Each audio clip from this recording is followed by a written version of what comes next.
अजित पवार यांच्या निधनानंतर होणाऱ्या पोटनिवडणुकीसाठी सुनेत्रा पवार यांनी आज उमेदवारी अर्ज भरला। मात्र यावेळी बारामतीत लागलेल्या एका बॅनरनं सर्वांचंच लक्ष वेधलं। दादा प्रेमींनी लावलेल्या या बॅनरवर पटेल तटकरेंवर टीका करण्यात आली होती। पाहूया।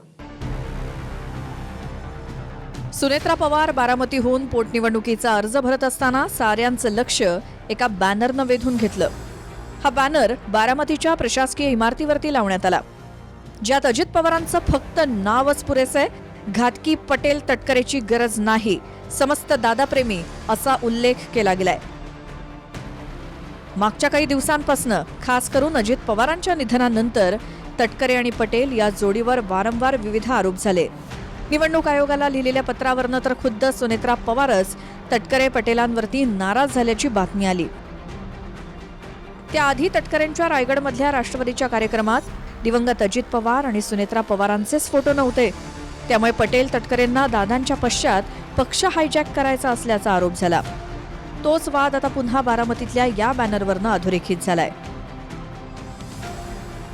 विरोधात बॅनर लावू नका, पोस्टर लावू नका, निगेटिव्ह करण्याची काहीही गरज नाही। कुणाला आव्हान प्रत्याव्हान देण्याची आवश्यकता नाही आणि आपण ती करण्याची गरज नाही। आपण एका वेगळ्या भावनेतून ही निवडणूक लढतो आहोत आणि ही निवडणूक त्याच भावनेनं पुढे सरकली पाहिजे आणि त्याचा निकाल सुनेत्राताई या राज्याच्या नेत्या म्हणून आपण बारामतीमधून त्यांना पुन्हा एकदा विधानसभेत पाठवणार आहोत। माझा स्वभाव महाराष्ट्राला माहीत आहे, तुम्हा सगळ्यांना माहीत आहे। मी कधीही अशा कुठल्याही गोष्टीच्यावर मी प्रतिक्रिया माझी देत नसते। तथ्य असेल तिथे मी प्रतिक्रिया जरूर देईन। बाकी अशा म्हणजे लोकांना कोणाच्या पोटदुखी होत असेल, कोणाला काही दुसरा प्रॉब्लेम असेल, त्याच्याबद्दल मी काय सांगू शकतो।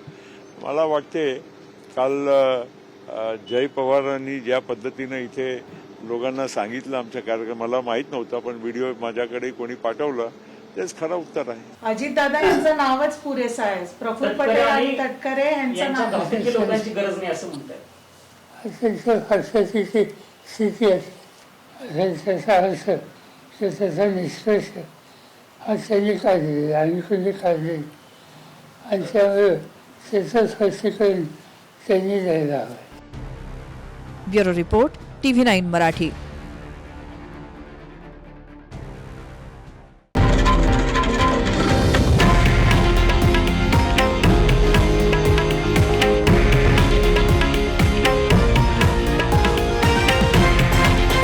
हे आहे देशातील नंबर 1 न्यूज नेटवर्क आणि आपण पाहत आहात TV9 मराठी, एकमेव।